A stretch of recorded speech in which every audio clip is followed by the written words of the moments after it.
Well, each airplane had a crew chief. They had an assistant crew chief and then a helper. So there was 3 mechanics on each airplane.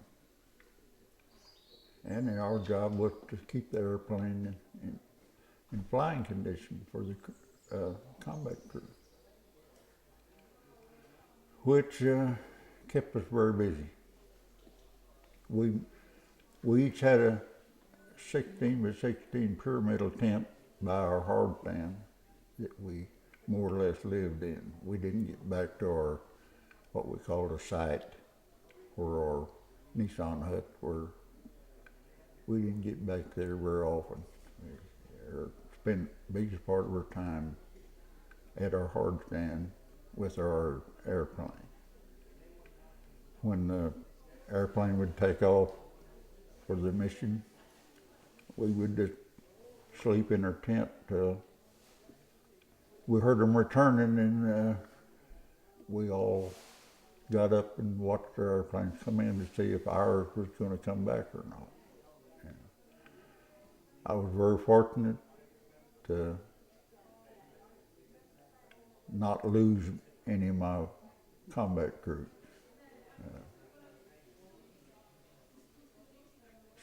Some of the crew chiefs lost airplanes all the time, you know, which is hard when you. Me, I had my crews long enough to really get close to them.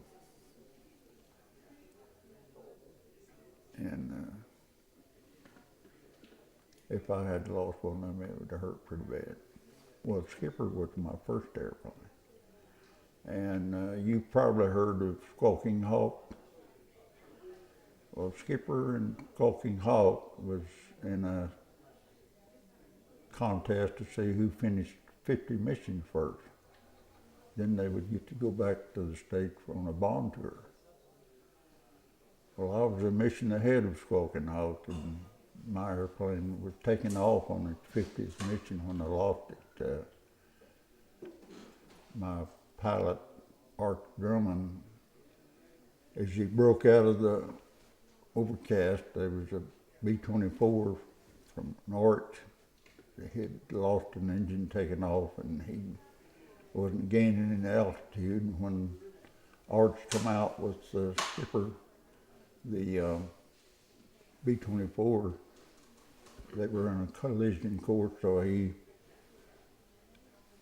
went under him, but he wasn't able to pull out, and they crashed about 4 miles from the air base here.